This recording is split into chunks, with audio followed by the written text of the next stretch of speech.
Muito boa noite. Nós estamos dando início, como todas as segundas-feiras, a mais um Diálogo AMSUR.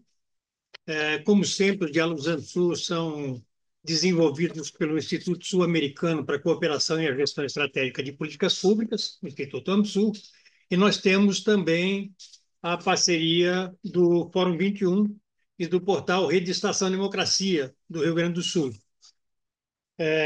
Hoje nós vamos trabalhar o tema segurança pública e Estado de Direito, com a lógica da proposta de emenda constitucional que está sendo apresentada, né, ainda não apresentada ao Congresso ainda, né, ela está em processo de discussão pública, mas né, já foi anunciada pelo Ministério da Justiça e Segurança Pública.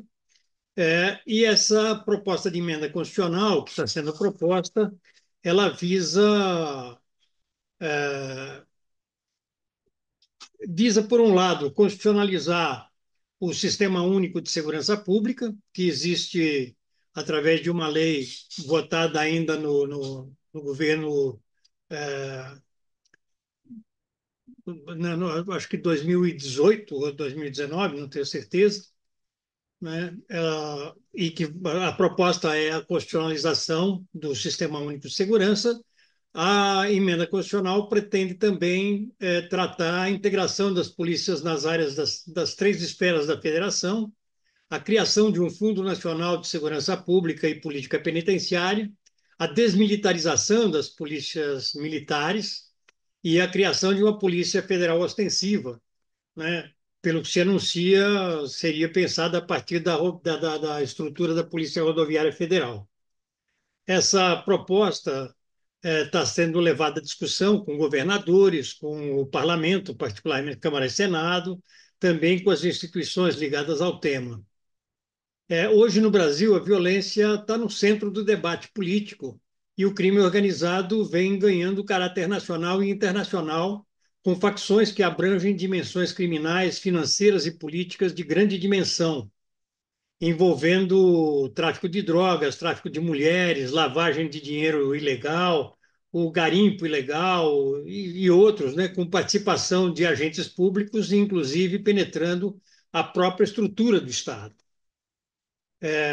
De outra parte, nós também estamos vivenciando uma situação carcerária bastante caótica, com uma população de mais de 850 mil presos em regime de sobrelotação, dos quais cerca de 45% são presos provisórios, né? E, portanto, presos sem o devido julgamento e, ademais disso, é uma população carcerária fundamentalmente negra e pobre, né? É, e isto coloca o tema segurança pública como um tema a ser enfrentado, inclusive no debate civilizatório. Nós hoje vamos ter conosco o Benedito Mariano. O Benedito Mariano é sociólogo, é, é atualmente secretário de Segurança de Diadema, foi ouvidor da Polícia do Estado de São Paulo, foi também secretário de Segurança Urbana na capital e também na cidade de São Bernardo de Osasco. E vamos ter os comentários do professor André Zanetti, que é um cientista político com foco nos temas de violência, criminalidade e segurança pública, e está ligado ao Núcleo de Estudos da Violência da USP. Eu vou solicitar a todas as pessoas que nos assistem pelo YouTube que se inscrevam em nosso canal, o canal Instituto ANSUR, que deem o seu like para amplificar a penetração do canal e também, se tiverem interesse em serem avisados e avisadas das próximas atividades, das futuras atividades, que cliquem no sininho, né? Então, sem demoras mais, eu vou passar imediatamente para o Benedito Mariano. Mariano, com você, por favor.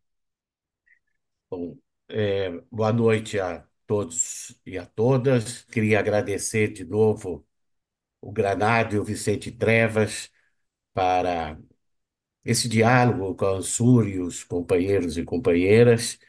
É sempre um prazer estar aqui debatendo temas relevantes da sociedade brasileira. Eu quero iniciar minha conversa aqui com os companheiros e companheiras, antes de entrar especificamente na PEC, de uma avaliação que eu tenho feito e escrevi sobre isso. Vou até no final do ano, ou no começo do ano que vem, lançar um terceiro livro. Esse terceiro livro vai dialogar muito com o nosso tema aqui, né? O livro vai se chamar Segurança Pública, o calcanhar de Aquiles da esquerda e do campo democrático.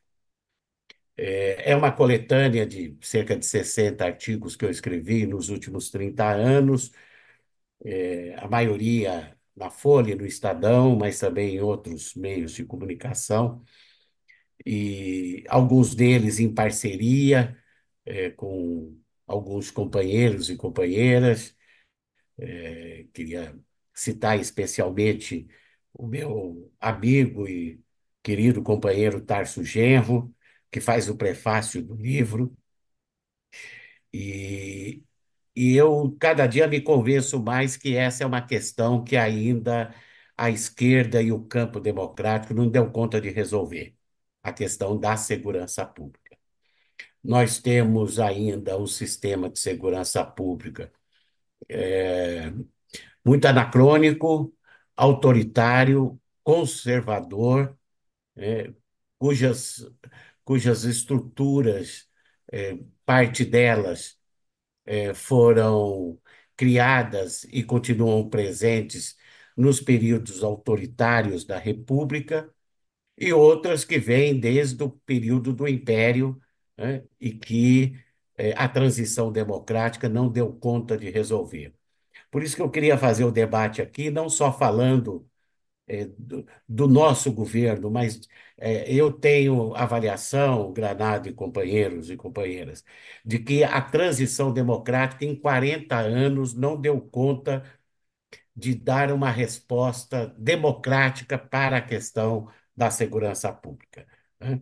Então, isso perpassa vários governos da transição democrática e não só os governos digo, do PT, né?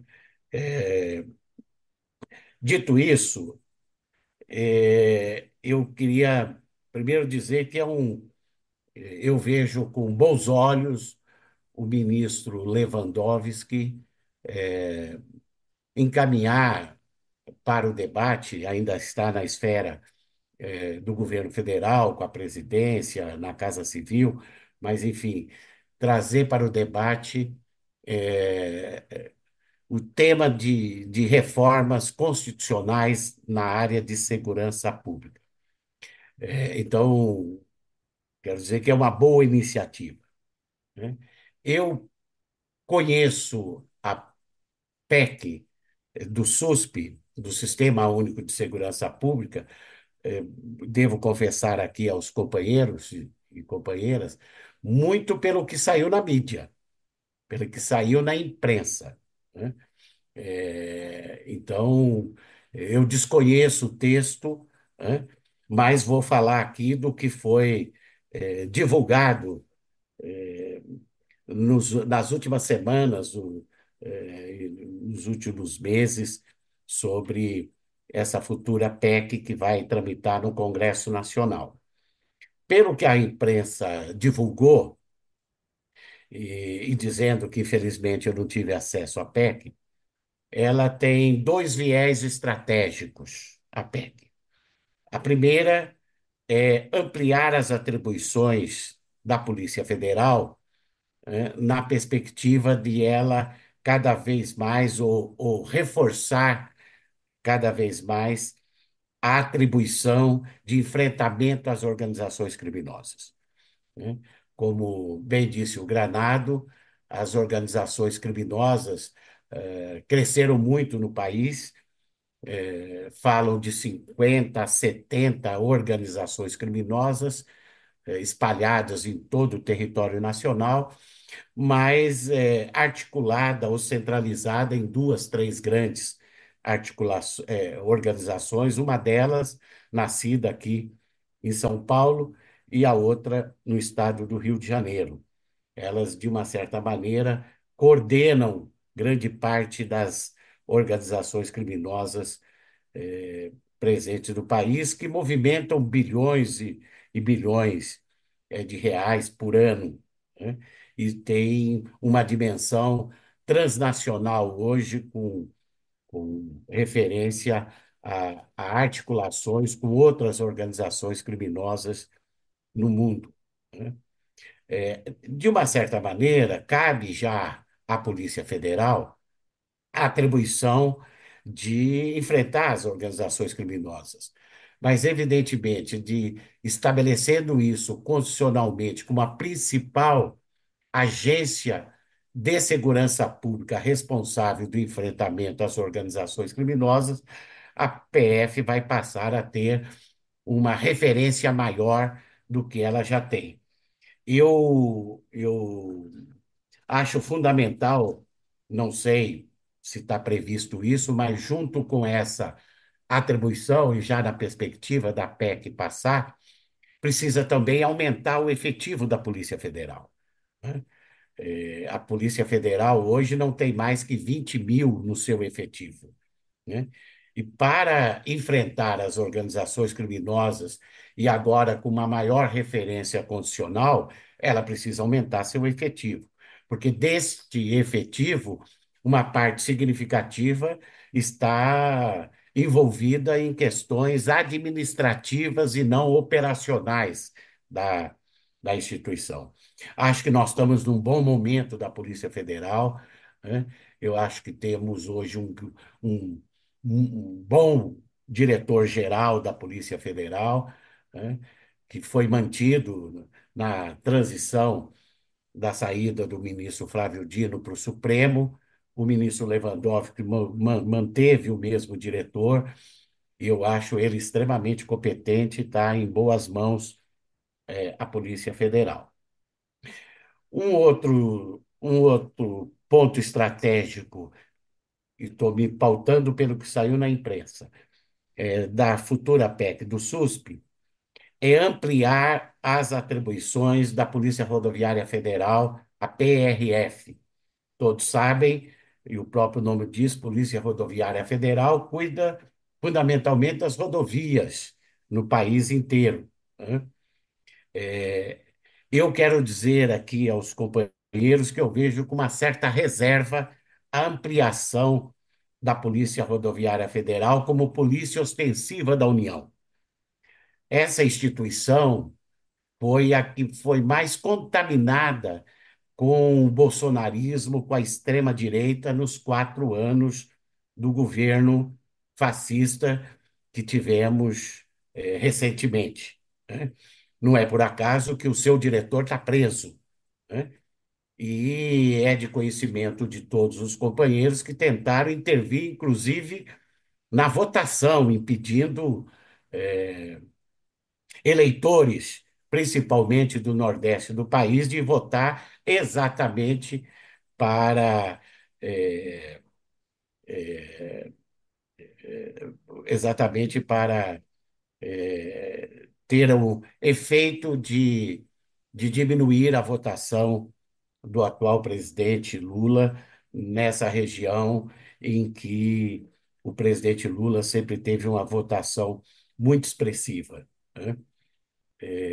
Eu digo isso porque, se a PEC for pautada nessas duas questões, eu acho que precisamos debater muito essa ampliação da Polícia Rodoviária Federal, né? Digo isso porque eu já sugeri ao governo federal, né, ao ex-ministro Flávio Dino e também para o atual ministro Lewandowski, que, ao invés de ampliar as prerrogativas, as atribuições da PRF, eu penso que o melhor caminho seria a criação de uma Guarda Nacional de caráter civil para atuar nas fronteiras, né, para atuar na proteção dos povos indígenas, para enfrentar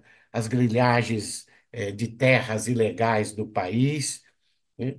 E quando ocorresse alguma crise de segurança nos estados, também apoiar os estados, né, quando solicitado, né? Criando uma Guarda Nacional de caráter civil, né, em substituição, eu penso que ela deveria substituir a Força Nacional, porque a Força Nacional, companheiros e companheiras, ela foi criada no segundo governo Lula e ela tem um problema estrutural que não foi resolvido. Até hoje, a Força Nacional é um programa, ela não é uma instituição estrito sensu de segurança pública, é um programa, né? Portanto, ela sendo um programa, apesar de existir, ela não tem uma estrutura hierárquica adequada, ela não tem corregedoria, ela não tem código de conduta dos policiais que atuam, e ela é basicamente formada 95, ou para não dizer 100%, ela é formada por policiais dos Estados Federados. E aí, vou aqui dar um exemplo, um caso grave, se tiver um caso grave envolvendo a Força Nacional, né? Quem vai apurar o caso grave? É a União? Né? Pode ser que não, porque os policiais são estaduais. Serão os estados federados? Pode ser que não, porque os policiais estaduais estão servindo à União, né? Só para apresentar aqui um dos problemas que traz a Força Nacional não ser uma instituição estrito sensu de segurança pública e ser um programa até hoje, né?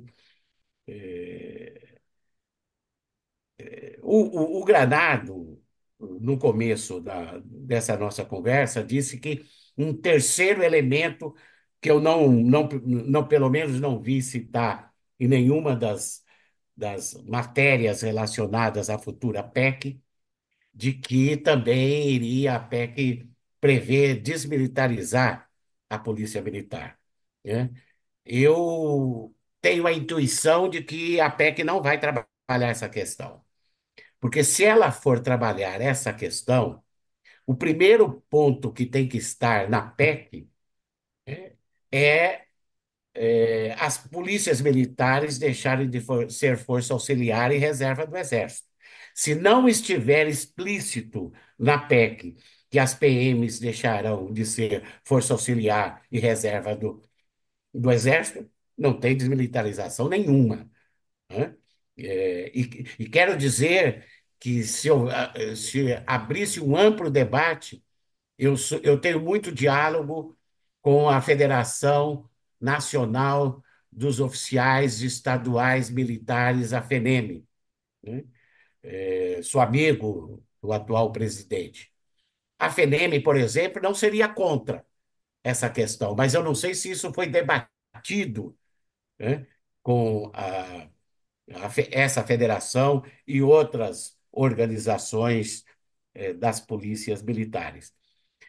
Tem uma questão, né, que não passa pela PEC, que passaria por uma decisão política relacionado a essa relação umbilical das polícias militares com as Forças Armadas, em especial com o Exército, que é o decreto da época do presidente Figueiredo, conhecido como R-200, né? Esse decreto estabelece que cabe ao Exército a coordenação das polícias militares no país inteiro, né? Esse decreto, se não me engano, é de 1983. Ele está vigente até hoje. Em todo o período da transição democrática, não teve um governo para extinguir esse decreto, inclusive os nossos, né? Então, esse decreto estabelece que as PMs têm dois comandos: um dos governadores dos estados, né, e um que não é muito explicitado do Exército através desse decreto R200, que estabelece não só a coordenação, mas que os regulamentos disciplinares das polícias militares devem ser semelhantes ao regulamento disciplinar do Exército, por exemplo. Né? É, Portanto, eu não sei se a PEC vai aprofundar essa questão da desmilitarização, é, que não é sinônimo de extinguir as polícias militares. Né? As polícias militares vão existir para as próximas décadas, para os próximos, né, por muito tempo. Né? A questão de fundo é quebrar essa relação umbilical das polícias militares com as Forças Armadas, que tem outra atribuição. Né? Isso acaba indicando que as ações das polícias militares estão sempre sob a lógica do ethos do guerreiro, de enfrentar o inimigo, né? E os dados da violência policial no país indicam quem são, abre aspas, os inimigos internos. São os jovens pobres negros das periferias. Né? Em média, 80% das mortes em decorrência mortes em decorrência de violência policial, as vítimas são sempre as mesmas, os jovens negros das periferias. Né? Portanto, esse debate tem que ser ampliado, primeiro, para ver se efetivamente essa questão vai entrar no debate, e junto com esse vínculo que precisa ser alterado, é preciso ter vontade e decisão política numa política nacional de segurança pública, que eu acho que cabe à União ter. O governo federal tem uma política nacional de segurança pública, induzir, né, os estados a reverter a lógica de policiamento ostensivo, que é mais voltado para o confronto do que um policiamento de proximidade, um policiamento comunitário. Né? Policiamento comunitário, policiamento de proximidade, foi criado no século XVIII por um ex-primeiro-ministro inglês do Partido Conservador. Aqui no Brasil, isso ainda é um tabu muito grande. Né?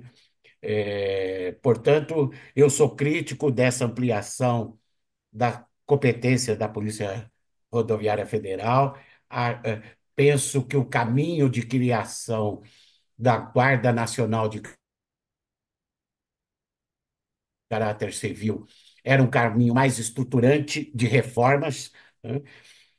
E existindo uma Guarda Nacional, gradativamente não seria necessário a presença das Forças Armadas nos momentos de crise nos estados com as GLOs, Garantias da Lei e da Ordem, que têm um custo elevado e um resultado muito pequeno, muito pequeno. Né? E temos pesquisas que indicam que o uso das GLOs não mudam significativamente nada do ponto de vista da melhoria da segurança pública e do enfrentamento aos grandes desafios da segurança pública. Dito isso, eu queria voltar na questão do SUSP. O SUSP foi criado formalmente no governo Michel Temer, um governo sem legitimidade, porque foi um governo que nasceu a partir de um golpe, né? Se não me engano, é a Lei 13.675/2018. Né? E essa lei que está vigente até hoje é uma carta de intenções. Né? grande parte dos anunciados dos artigos se relacionam a incentivar, né, indicar, né, e, e não está muito objetivo nessa lei a atribuição da União, do governo federal, de coordenar uma política nacional de segurança pública, né? Essa, para mim, é uma das razões pelas quais o SUSP não saiu do papel, porque o SUSP é uma carta de intenções. Eu diria até uma boa carta de intenções, mas não deixa de ser uma carta de intenções, né? Criada num período de um governo de muita pouca legitimidade, fazendo destaque que nós tivemos, por menos de um ano, 10 meses, o Ministério Extraordinário de Segurança Pública. Eh, Creio que o Raul Jungmann foi um grande ministro, mas o próprio Ministério já nasceu com data eh, determinada para acabar, né? Por isso que era Ministério Extraordinário. Foi tão extraordinário que demorou 10 meses, né? E pautado numa lei que é uma grande carta de intenções. A ideia do SUSP, Granado, me diga aí quando eu passar muito, que eu sou falador, viu?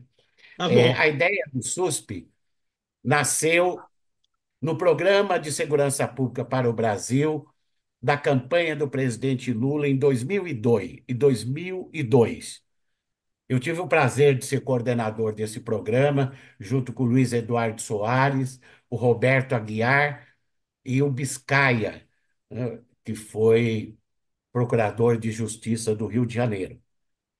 Eu fui convidado para fazer o esboço primeiro do programa, e foi nessa condição que eu idealizei o SUSP, o Sistema Único de Segurança Pública, lá em 2002.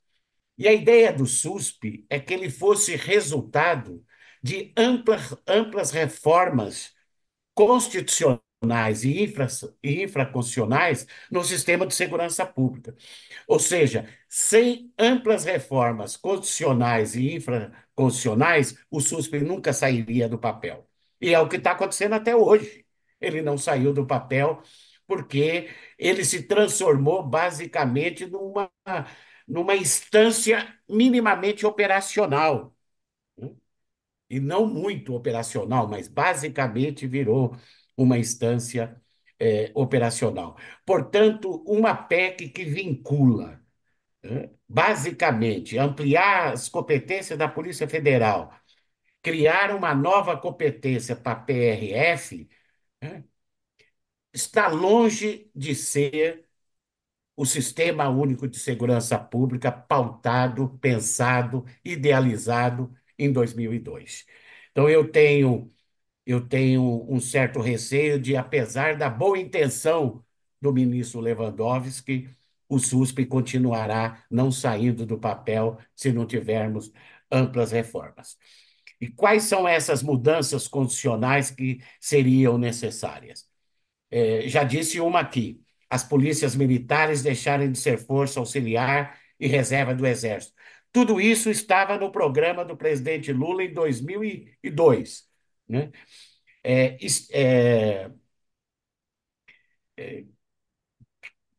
É, mudança do Instituto do Inquérito Policial. O Inquérito Policial do Brasil é de 1871, quando houve uma reforma judiciária do Império. Ele continua o instrumento exatamente igual a 1871, né? O inquérito, na prática, burocratizou a investigação, que é a função principal da Polícia Judiciária Investigativa, né? Então, é preciso reformar o inquérito policial. As PMs deixaram de ser força auxiliar e reserva do Exército. Rever o Instituto do Inquérito Policial e criar e criar o princípio do ciclo completo da atividade policial eram as três condições, né, para a criação do SUSP em 2002. Né? O que é o princípio do ciclo completo da atividade policial? O Brasil é um dos poucos países, acho que só tem 5 no mundo inteiro, em que as polícias não realizam o ciclo completo da atividade policial, que é investigar e fazer policiamento ostensivo. O Canadá, por exemplo, tem 50 polícias. Todas elas têm um corpo de investigação e um corpo de fazer policiamento ostensivo. Aqui, a herança que nós recebemos do Império foi duas meias polícias. Uma que só pode investigar, que são as polícias civis estaduais, e aquelas que só podem fazer policiamento ostensivo, que hoje são as polícias militares, que em outra época foi chamada de força pública, ou guardas civis estaduais. Os mais, acho que alguns companheiros lembram que o golpe de 64 extinguiu 16 guardas civis estaduais existentes em 16 estados, e aqui em São Paulo, a Guarda Civil Estadual tinha 16 mil no efetivo. Foi extinta do dia para a noite, ou da noite para o dia, melhor, da noite para o dia. Né? É, Portanto, essas questões têm que ser alteradas no sistema sob pena de ele não ter as reformas necessárias. Por último, eu quero também ouvir os companheiros e debater aqui, não quero, acho que já falei bastante. Eu defendo a criação do Ministério da Segurança Pública. Né? Companheiros, nós tivemos em toda a República, uma única Conferência Nacional de Segurança Pública, que foi no primeiro governo Lula. Né? Nós estamos falando de SUSP. Né? E eu, quando pensei o SUSP, eu pensei no SUS, no Sistema Único de Saúde. Para criar o SUS, foi necessário 17 conferências nacionais. Nós vamos criar o SUSP só com uma única conferência nacional? Foi a única criada no governo Lula em toda a República. Né? Então, falta muito debate sobre o conteúdo desse sistema único. E eu penso que é fundamental dar uma centralidade para essa agenda de segurança pública, e ela passa por ter um órgão gestor nacional de primeiro escalão, o Ministério, para criar uma verdadeira política nacional de segurança pública, pautado em reformas e indução de políticas para os estados. E como a União pode induzir políticas? A partir do fundo. Né? Eu não sei que diferença vai ter na PEC o fundo já criado. Hoje já existe um Fundo Nacional de Segurança Pública, que eu acho que precisa ser reformulado. Esse fundo, 50% dos recursos dele vai para os estados de fundo a fundo. Ou seja, o estado não precisa apresentar programas ou projetos para receber recursos. Então, precisa, se está pensando no novo Fundo Nacional, precisa estabelecer regras, né, para que os recursos desse fundo vá para os estados e para os municípios. Os municípios sequer têm uma porcentagem prevista em lei do Fundo Nacional de Segurança Pública. Nós tivemos o PRONASSE, o Programa Nacional de Segurança Pública com Cidadania, no segundo governo Lula, sob o comando do Tarso Genro, que foi muito importante porque pela primeira vez incluiu os municípios ou a lógica da prevenção na segurança pública, destinando quase 50% dos recursos do Pronace para programas e projetos relacionados à prevenção à violência e ao crime, que 99% é feita na esfera do município. Portanto, houve um debate no processo da eleição, o presidente teve uma coletiva aqui com 5 governadores que falou que iria criar o ministério. Acho que o ex-ministro Flávio Dino influenciou bastante, porque ele era contra, né? Queria ser ministro da Justiça e Segurança Pública, e por várias razões ele ainda não foi criado. Mas precisa criar. E a criação desse ministério, para terminar, ele tem sentido de ser criado para dar centralidade a políticas de reformas constitucionais e infraconstitucionais e para ser o responsável por uma política nacional de segurança pública na lógica da esquerda e do campo democrático. Porque para criar um ministério, e hoje nós temos uma conjuntura muito difícil, né, no Congresso Nacional, a ampliação da direita e da extrema-direita. Se for para criar um ministério e ele acabar sendo dado, por exemplo, para o Centrão, né, é melhor que não crie, né? Porque aí nós vamos reforçar tudo aquilo que não mudou e que precisava mudar, né? Portanto, continuo reafirmando que é o grande desafio da esquerda e do campo democrático esse tema sensível. E como no- nós, a esquerda e o campo democrático, nos omitimos de colocar essa agenda como uma agenda prioritária, nós demos espaço para que a extrema-direita avançasse nesse tema e avançou e vai avançar mais se nós não estabelecermos um, um corte específico daqui para frente, dizendo que a segurança pública também vai ser agenda da esquerda e do campo democrático, vai ser agenda para criar uma polícia da democracia. É isso, minhas palavras aí para a nossa conversa, Grana. Muito obrigado, Benedito Mariano. Eu acho que realmente o tema ainda está com muita incógnita com relação ao que é que vai ser apresentado ao Congresso, né? Você falou que não conhece o texto, até onde eu consegui levantar, o texto não existe ainda como texto, né? Ele tem uma série de apontamentos, ele ainda precisa de amadurecer várias coisas, né? Mas ele já está anunciado.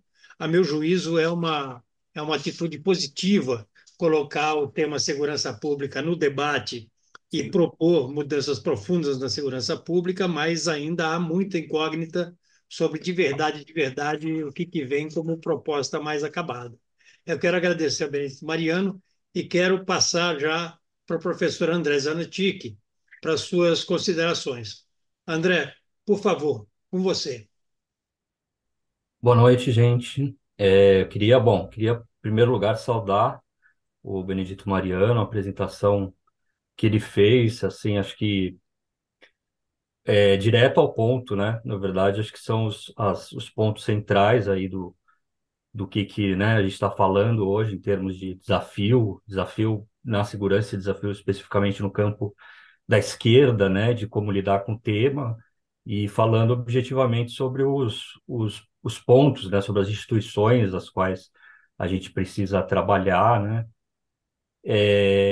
Enfim, eu sou também um entusiasta que quando o Mariano recentemente, eu gostaria que o Benedito Mariano fosse o nosso secretário nacional de segurança pública. Foi uma pena que acabou não sendo, mas enfim, eu acho que está muito claro, né, que pelo menos do que eu entendo, assim, dos pontos centrais, o que teria que estar sendo colocado em pauta, né, essa agenda aí que o Benedito carrega com ele, né? Aliás, eu lembro desde o começo, quando eu entrei no Instituto Sou da Paz, no NEV, 20 anos atrás, eu lembro que a gente lia aquele material da ouvidoria, né? Que era fantástico, assim, né? E muito impressionante, né? Que era produzido, né? Foi a primeira ouvidoria de polícia, né? Foi.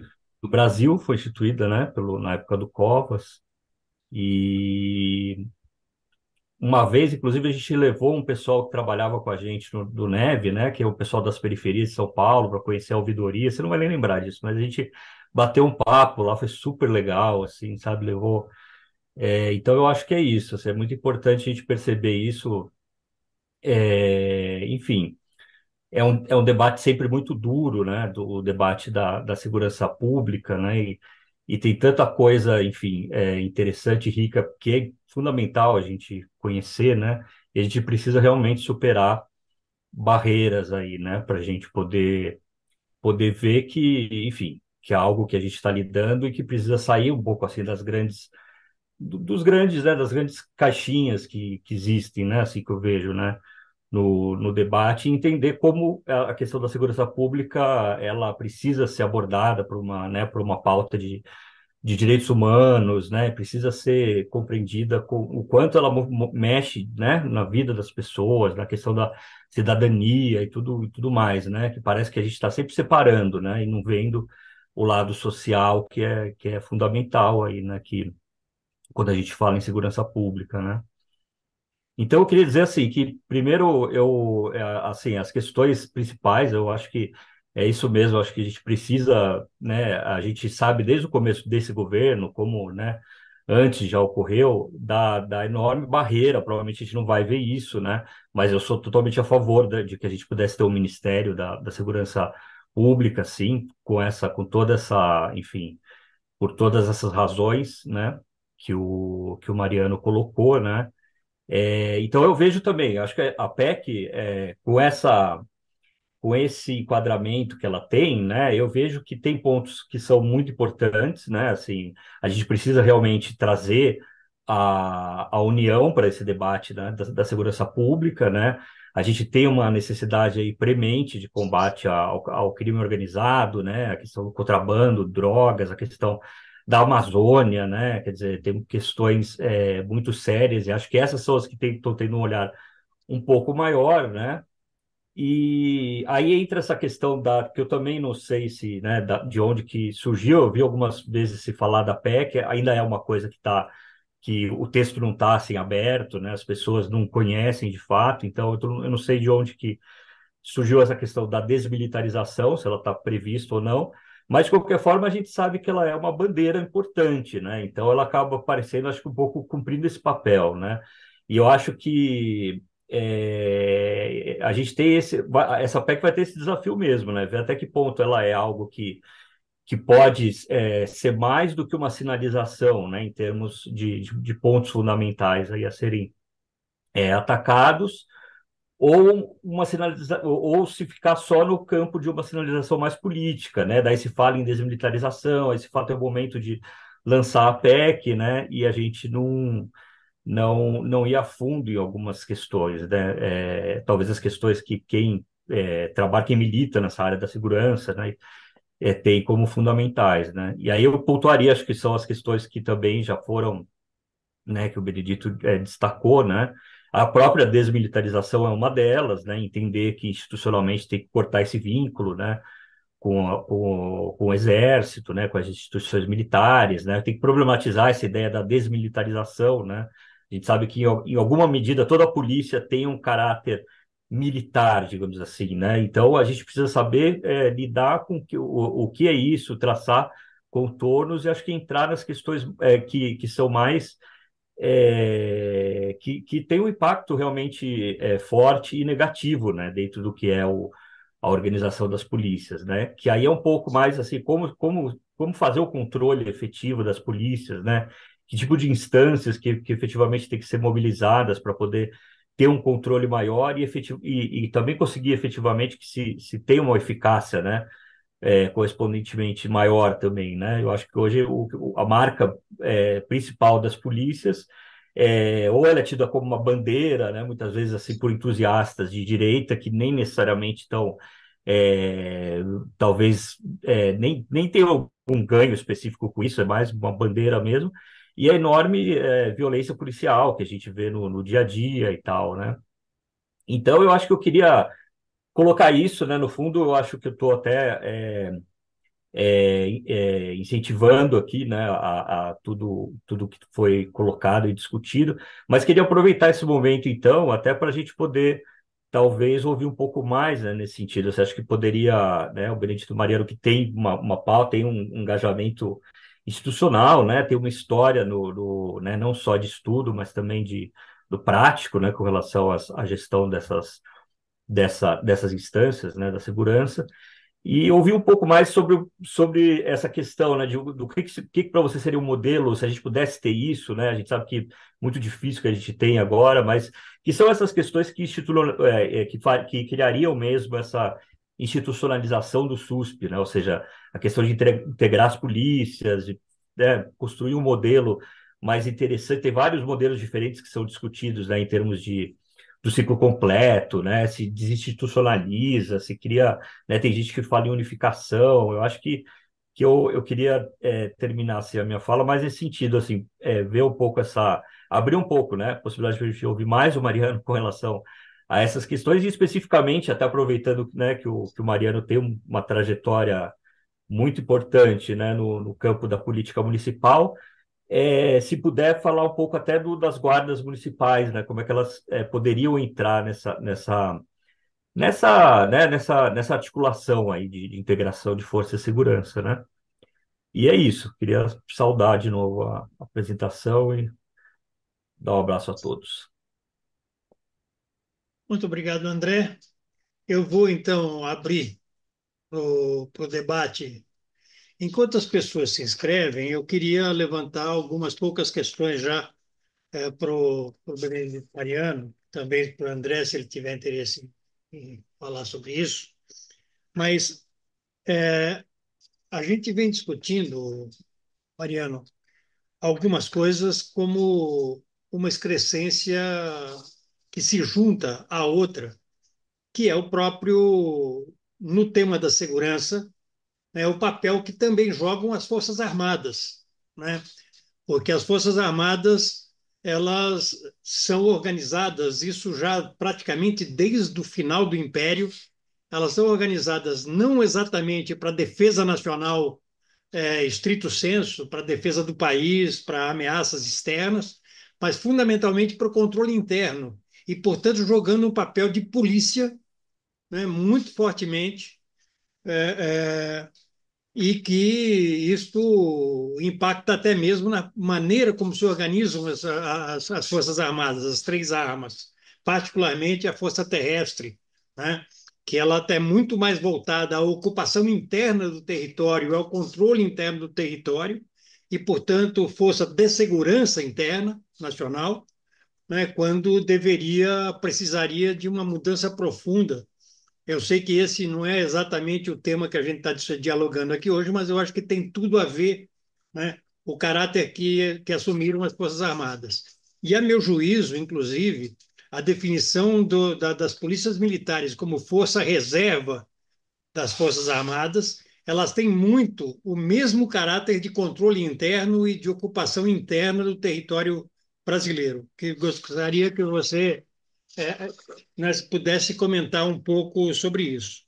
A outra questão é, né, que eu gostaria, se fosse possível, que você aprofundasse um pouquinho, que é o tema é, dessa polícia ostensiva nacional, né? Eu concordo com você com relação à necessidade de extinguir a Força Nacional da maneira como ela é organizada hoje e de pensar é, uma polícia ostensiva nacional, né? Uma polícia ostensiva nacional, conforme a maneira como ela se organiza, ela pode, inclusive, suprir o papel que hoje tem sido atribuído às Forças Armadas em muitas das questões, o controle de fronteira, né, a questão indígena, enfim, toda uma série de questões que são questões policiais e que são assumidas ou preferencialmente assumidas pelas Forças Armadas hoje, a meu juízo, de maneira indevida.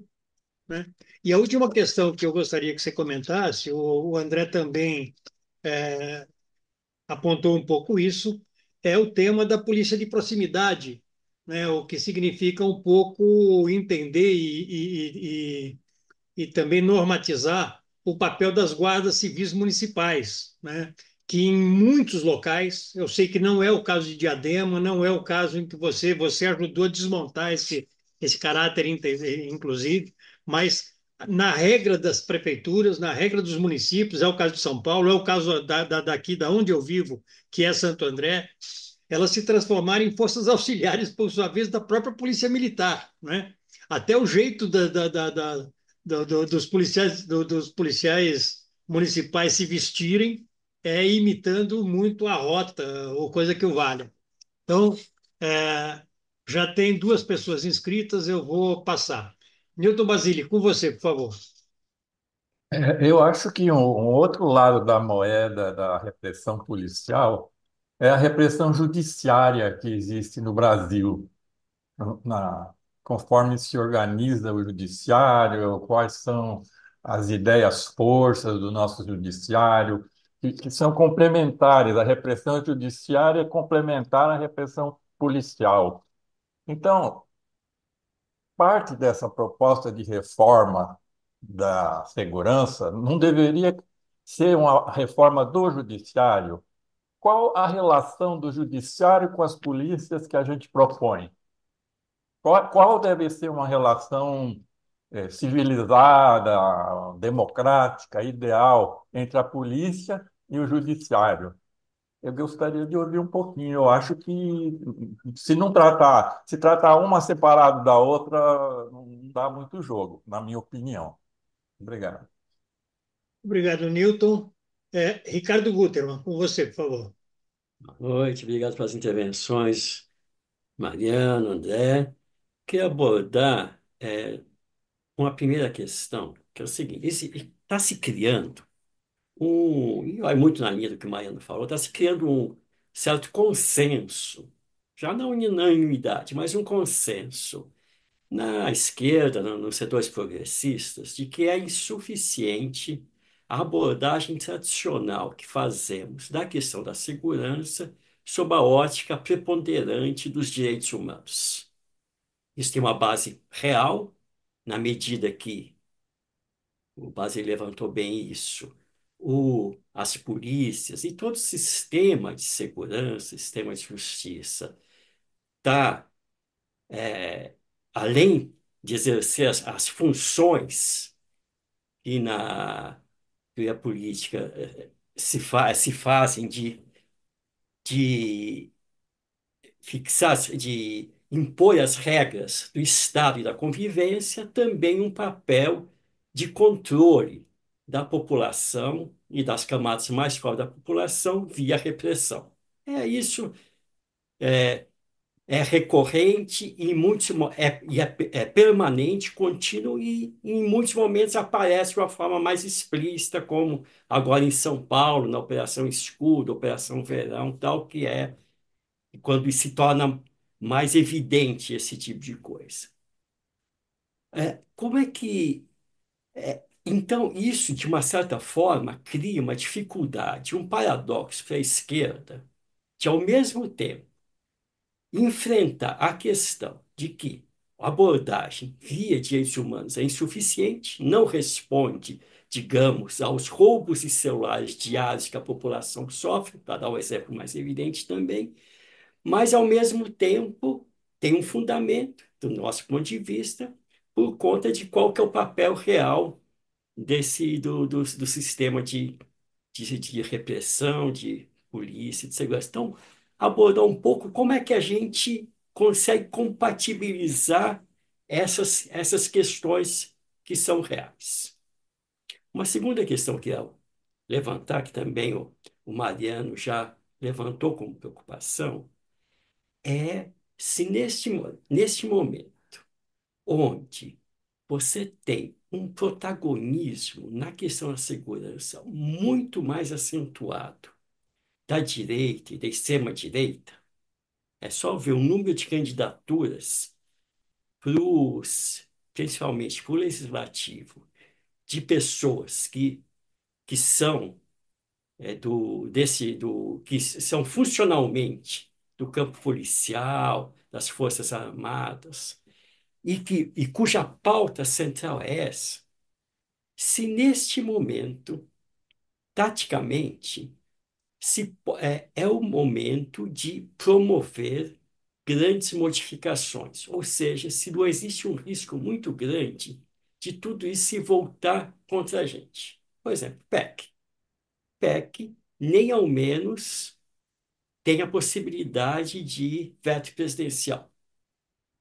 E no Congresso, obviamente, qualquer matéria dessas, para a própria composição das comissões que tratam do tema, vai cair muito na mão da extrema-direita. Na verdade, é isso.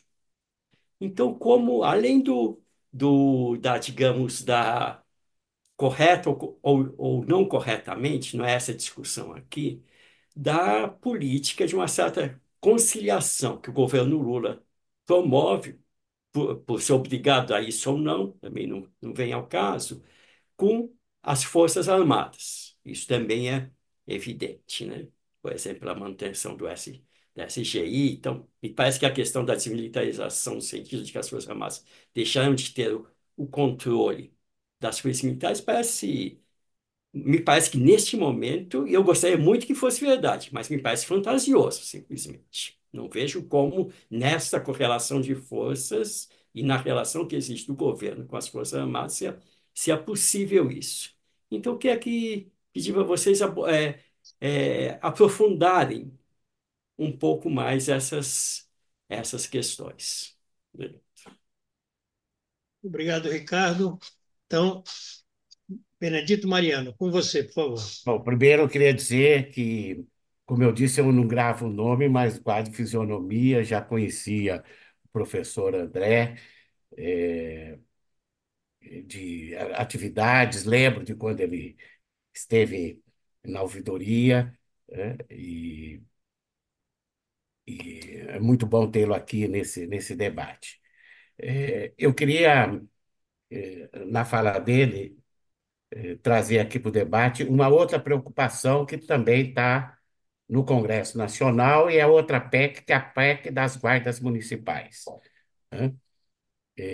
Eu, pessoalmente, não sou favorável às guardas civis municipais serem formalizadas como polícia municipal. Eu não sou contra, sou favorável. Né? A questão é que o que nós vamos regulamentar, né? Quer dizer, como disse o Granado, né? E muitas, nós temos hoje quase 1.300 guardas municipais espalhadas no país, com um efetivo de 110 a 120 mil GCMs, homens e mulheres, né?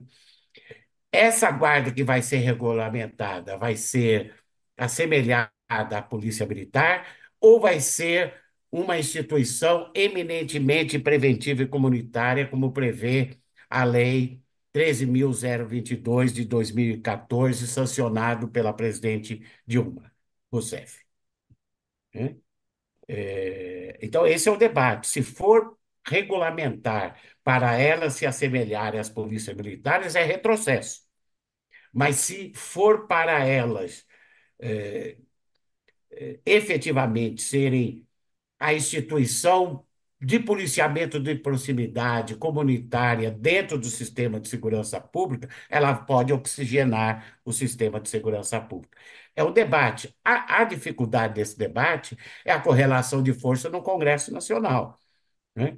Especialmente na Câmara dos Deputados, onde a direita, a extrema-direita, tem uma força muito grande, né? E a relatora dessa PEC é a deputada Adriana Accorsi, do PT de Goiás, né? Eu, inclusive, encaminhei para ela uma sugestão de substitutivo para a PEC que tramita lá, porque quem encaminhou a PEC das guardas foi a direita. Nós temos que apresentar o substitutivo com a lógica que nós queremos que as guardas sejam regulamentadas. Guardas municipais podem dar, e muitas dão, uma contribuição importante se ela for uma instituição de policiamento de proximidade, de policiamento preventivo e comunitário. Esse é o grande debate que vai estar no Congresso com relação à PEC das guardas. Sobre a questão da desmilitarização, e fazendo um diálogo disso com o que fez o Ricardo, ao mesmo tempo que a questão dos direitos humanos é uma questão conflitante para setores da segurança pública, a palavra desmilitarização é conflitante para as instituições polícias militares. Que a esquerda levou isso durante muito tempo e confundia desmilitarizar com acabar com as PMs, extinguir as PMs. Né? Desmilitarizar é mudar as PMs deixarem de força auxiliar do Exército e mudar os regulamentos disciplinares das polícias militares. Esses dois pontos, eles são essenciais para essa questão. E as PMs vão continuar existindo, né? Então, é fundamental a gente não gravar muito essa questão da desmilitarização enquanto palavra-chave, porque ela distancia do diálogo com as polícias militares. Como eu te disse, a Federação Nacional de Oficiais das Polícias Militares, pelo menos a sua direção, não é contra, né? Por exemplo, as PMs deixarem de ser forças auxiliares do Exército. Dito isso, vou dialogar aqui com o que falou o Granado, o Newton e o Ricardo, né? Esse debate de segurança pública e Forças Armadas, primeiro, ele se dá pela influência e o controle que as Forças Armadas ainda têm internamente, pode não ser muito visível, mas tem, sobre as polícias militares a partir desse decreto que não foi extinto do presidente Figueiredo. E o outro é o caráter que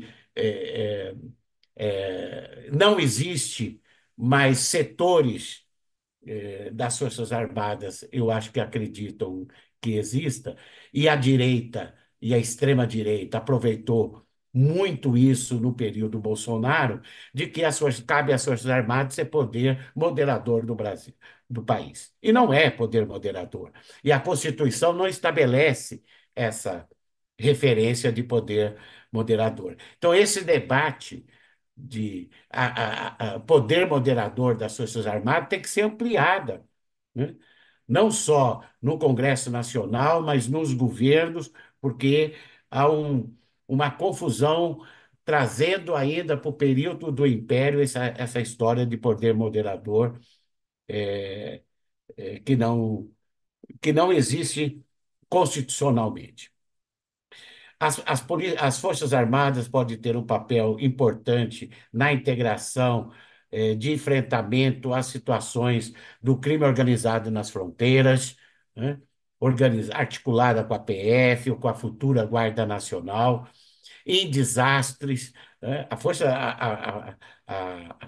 Nacional, as Forças Armadas têm um papel estratégico de integração sem efetivamente estar vinculada ao setor de segurança pública, porque toda vez que ela esteve vinculada através da GLOs, e os nossos governos fizeram muito GLOs, o resultado foi pífio do ponto de vista de mudança na segurança pública. Então, eu não sou favorável à presença das Forças Armadas, estrito senso, na segurança pública, né? É, e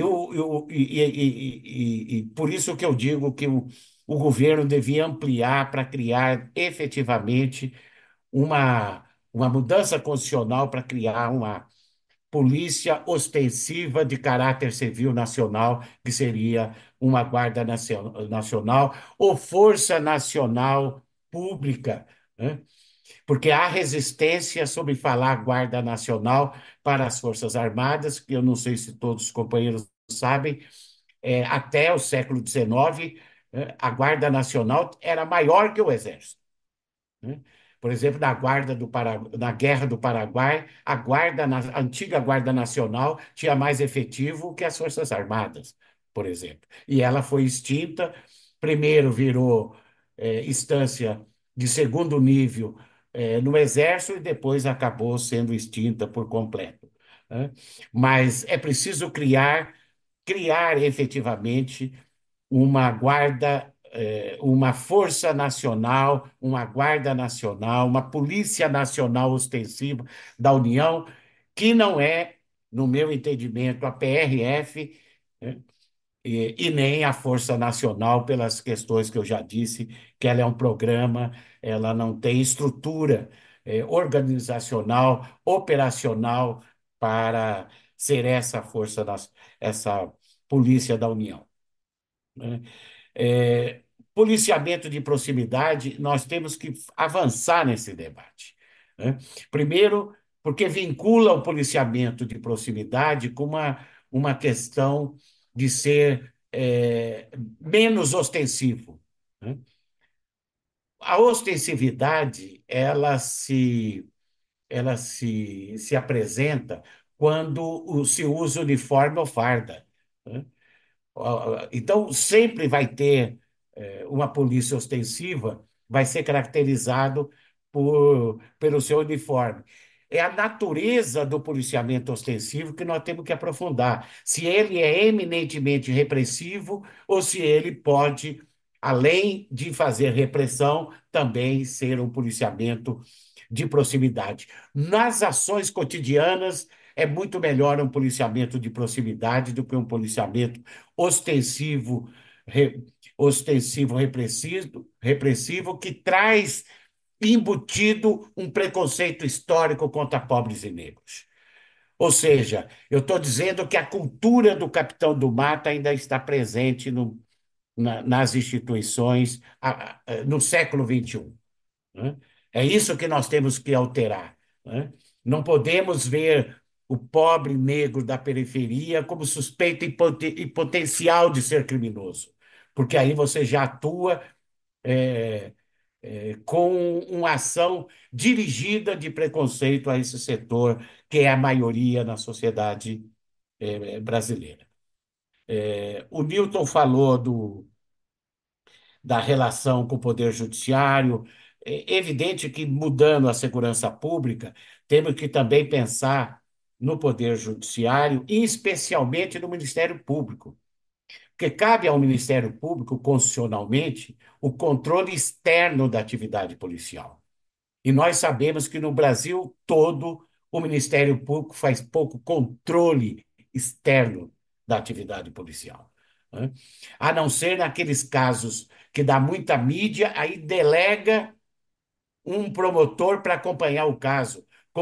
E não há necessidade de delegar, é da função constitucional do Ministério Público fazer controle externo da atividade policial, né? Portanto, essa operação escudo, que eu caracterizo como Operação Vingança, na Baixada, a partir da morte de 3 policiais, que nós repudiamos, né? Isso, e nos solidarizamos com as famílias dos policiais. Agora, não pode, a partir desse episódio da morte de 3 policiais em serviço, ter uma operação vingança em que mais de 84 pessoas, 84, 90 pessoas foram mortas eh, sem, sem que se tenha muito clareza da maneira pela qual se deu as mortes, né? Porque a maioria dos policiais não usavam câmeras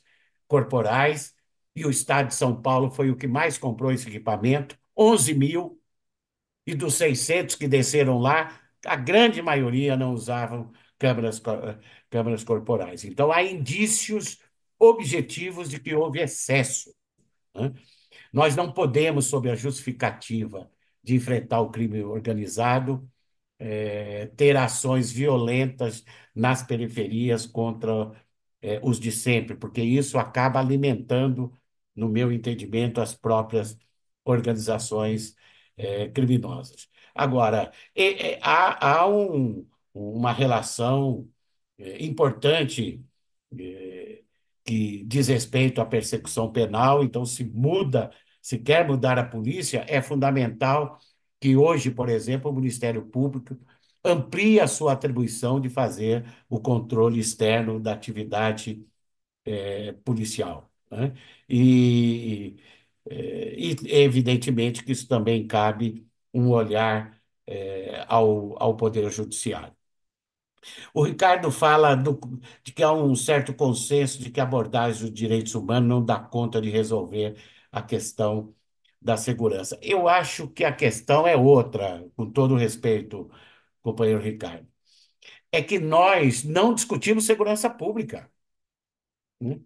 O programa de 2002 do presidente Lula, quem tem acesso pode ver, foi o maior programa de reformas constitucionais e infraconstitucionais já feito em toda a República. O único problema do programa é que ele não saiu do papel. E nesse programa não se falava em direitos humanos, falava em reformas das instituições policiais, né? Eu acho que o maior problema da transição democrática, da esquerda e do campo democrático, é de não dialogar com os policiais, com as instituições policiais, né? Por exemplo, quando eu fui ouvidor, eu fiz uma pesquisa inédita em São Paulo sobre suicídio policial, né? O suicídio policial no estado de São Paulo é 4 vezes maior que na sociedade paulista, né? É crônico, é epidêmico o suicídio policial. Portanto, o governo federal, quando fala de um Fundo Nacional de Segurança Pública, tem que estabelecer como contrapartida, por exemplo, que todos os estados federados e o Distrito Federal criem programas de saúde mental nas polícias militares para diminuir o suicídio policial, nas polícias militares e nas polícias civis, porque o suicídio policial ele é igual em alguns, em alguns estados até maior na polícia civil do que na polícia militar, porque aqui em São Paulo a PM pelo menos tem um programa de saúde mental que atinge em torno de 30% do efetivo. A Polícia Civil, em 150 anos, em São Paulo, nunca criou um programa de saúde mental, né? Então, esse é um tema que a gente dialoga com a polícia, demonstra preocupação com a saúde dos policiais. Então, da mesma forma que há um certo preconceito quando confunde desmilitarização com extinção da PM, que são coisas totalmente diferentes, né? Se confunde também que, olha, a esquerda e o campo democrático fala muito em direitos humanos. Quero dizer aqui, mas sem medo de errar, companheiros, a linha dura na segurança pública é sinônimo de ser manso com o crime organizado, manso com as organizações criminosas e ser duro contra pobres e negros. Se isso é falar direitos humanos, eu vou continuar falando, né? Porque esse papo de linha dura, né, é para fazer ações como essa na Baixada, sob justificativa de, de enfrentar as organizações criminosas, e o crime aumentou na Baixada Santista. Tem pesquisas que mostram que o crime aumentou. A única pessoa que foi morta de organização criminosa, efetivamente é, conhecida como membro importante de organização criminosa na Baixada, foi, foi morta por conflito com outra organização criminosa. A imprensa divulgou isso. Não foi morta pela a Operação Escudo. Então, a Operação Escudo, ela serve, e a gente tem que repudiar isso, né, com uma cortina de fumaça de que está enfrentando o crime organizado. A direita e a extrema-direita não têm projeto para enfrentar o crime organizado, né? E se hoje cresceu muito o crime organizado e as organizações criminosas, foi por essa política histórica da direita e da extrema-direita, e diria pela nossa omissão de não enfrentar esse debate da segurança pública, não dizer que essa é uma pauta e apresentar para a sociedade, né? A sociedade não conhece o programa de reforma feito em 2002, né? Nós deveríamos mostrar esse. E lá nós tínhamos uma conjuntura em 2002 infinitamente melhor do que a conjuntura hoje adversa que nós temos, por exemplo, no Congresso Nacional. Então nós temos que enfrentar a narrativa, né? Para isso, nós temos que apresentar propostas e dizer: nós temos mais propostas do que a direita e a extrema-direita para resolver esse problema estrutural que fere cotidianamente toda a sociedade brasileira, que é a insegurança, né? É, por exemplo, nós vamos, no programa, você falou de roubo e furto de celular. É possível diminuir drasticamente furto e roubo de celular com policiamento de proximidade, somado, por exemplo, a uma força-tarefa envolvendo município, Polícia Civil, Receita Federal, Polícia Federal, para atuar na desestruturação da rede de receptação de celulares furtados e roubados. Foi o que o Piauí fez e diminuiu em mais de 50% o furto e roubo de celular.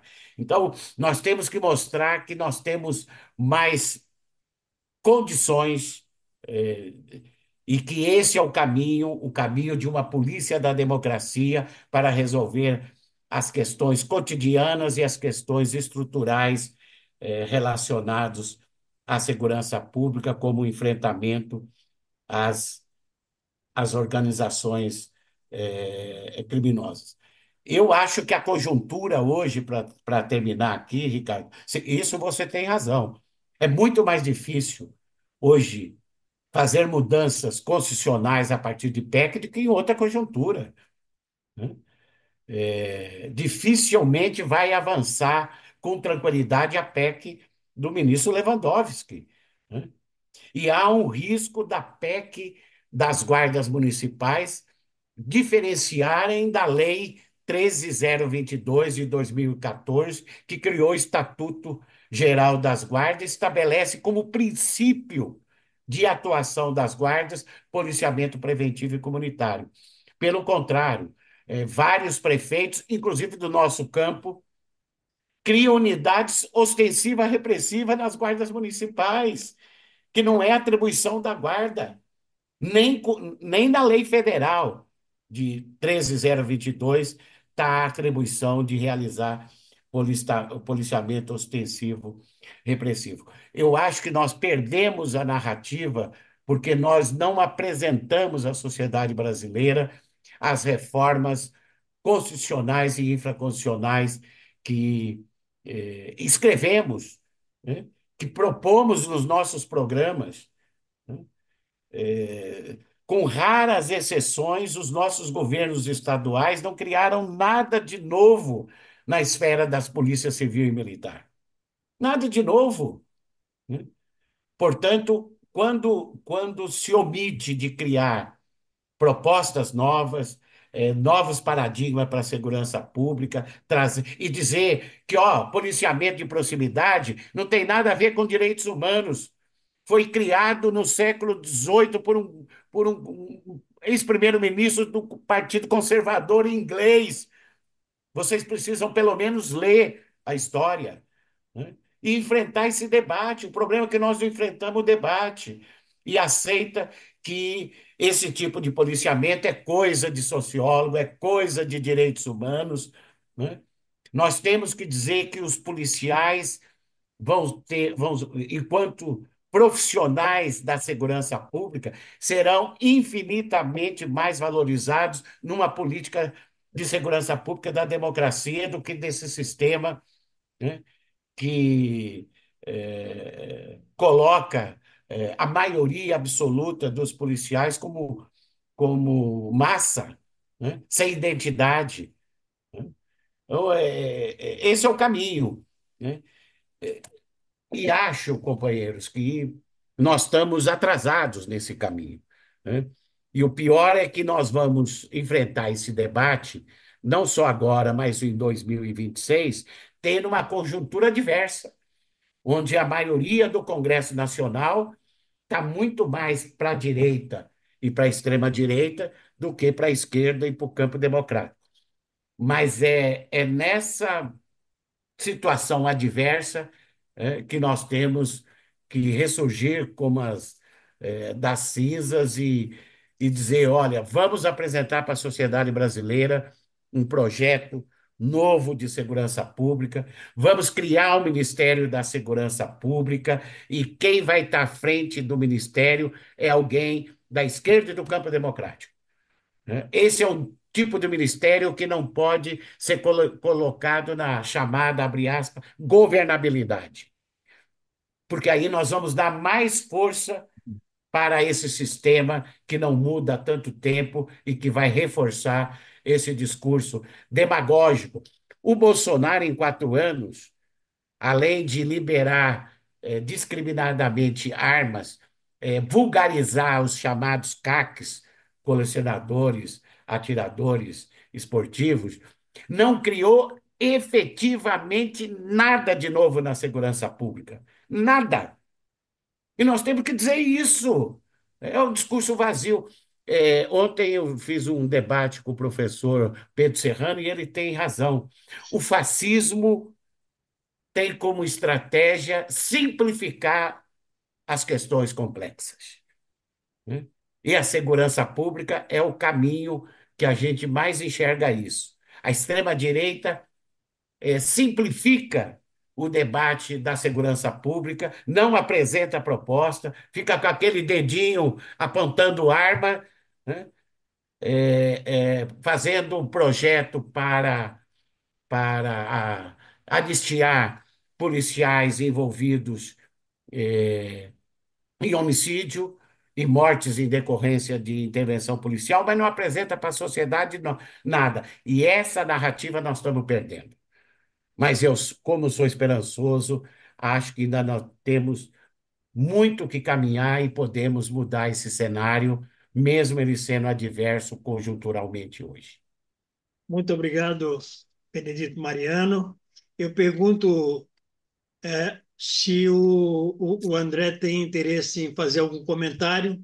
André, Eu queria só pontuar essa questão, né? Eu acho que a gente vive nessa égide da linha dura, né? Da segurança pública, do jeito de se pensar a segurança como se fosse também a única forma que a gente conhece mesmo, né? Acho que falta o repertório, falta a gente conseguir comunicar e vender essa ideia, né? De uma outra forma mesmo, né? E tem coisas, enfim, são tantas, isso envolve tantos aspectos, né? Diferentes. Por exemplo, essa questão dos policiais e da saúde mental, né?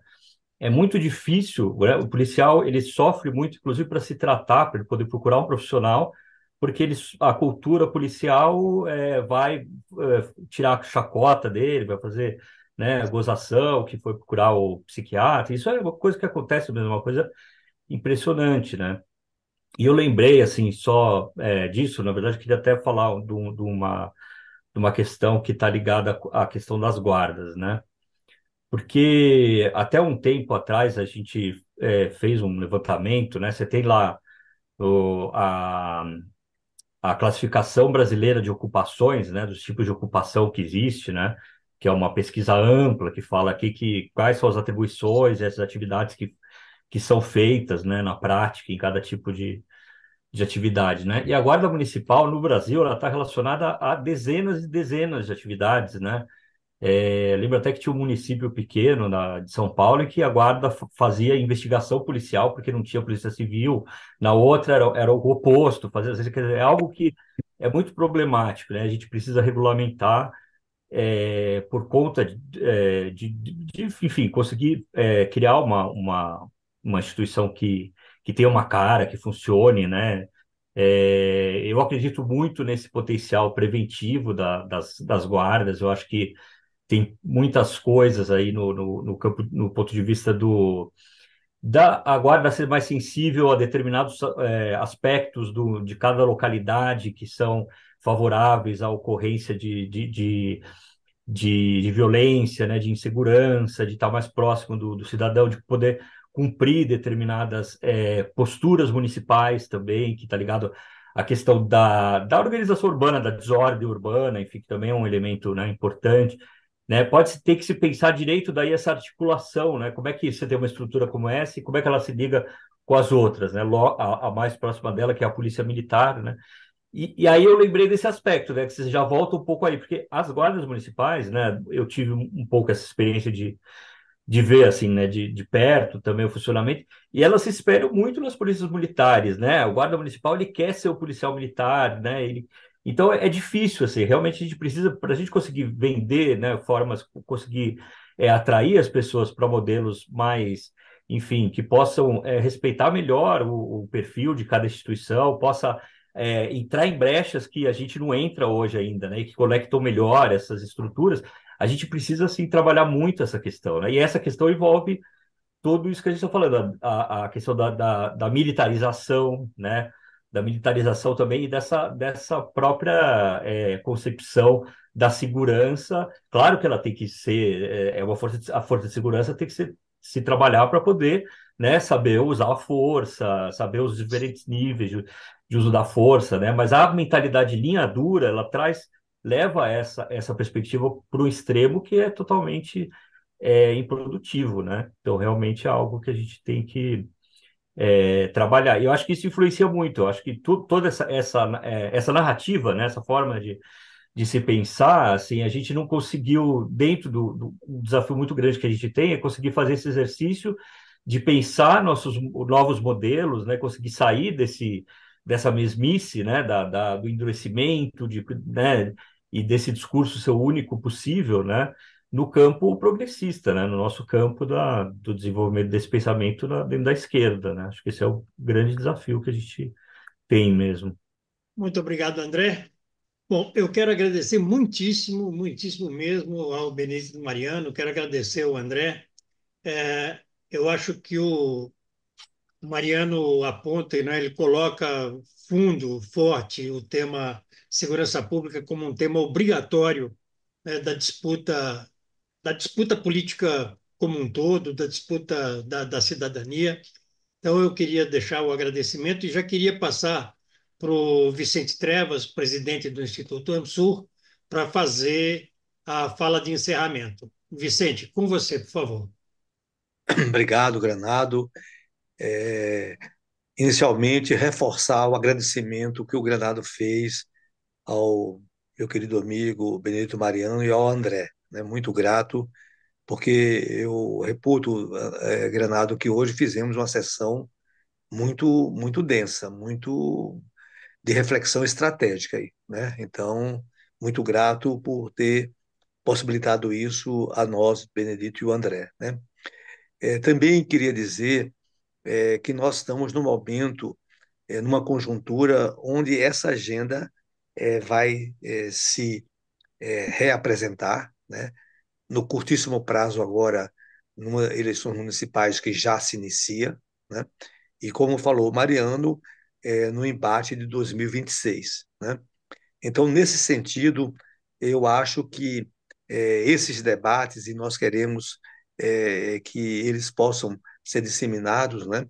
Ajude a criar uma massa crítica no campo das forças democráticas e de esquerda sobre a agenda da segurança pública, né?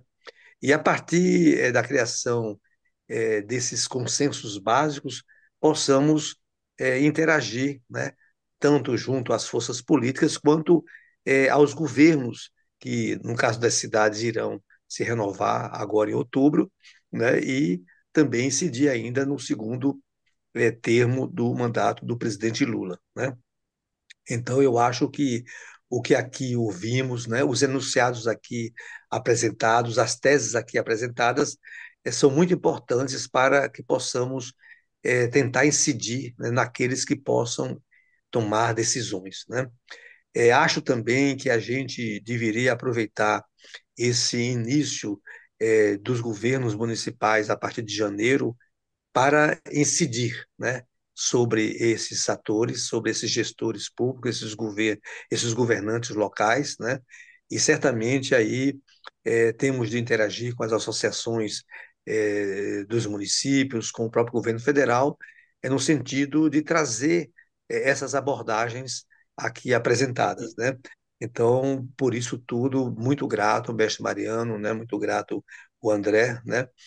E eu acho que nós, para nos constituirmos como uma alternativa real para conduzir o Brasil, nós temos de ter uma agenda muito clara, muito comunicativa e muito resolutiva sobre a questão da segurança pública, né?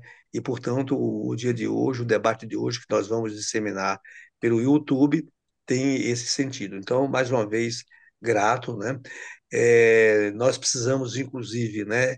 Eu acho que já foi comentado, mas eu quero repetir e sublinhar um déficit de capacidade dos nossos governos de conduzir as suas políticas de segurança pública. Então, há um déficit de capacidade.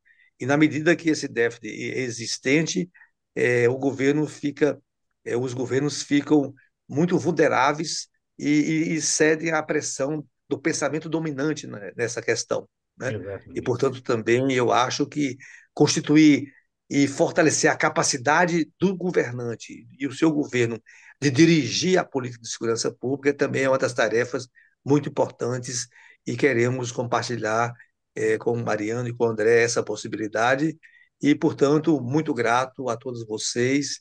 Eu acho que hoje estamos dando a nossa contribuição para criar essa necessária massa crítica e esse horizonte de possibilidades. Muito grato, Mariano, muito grato, André.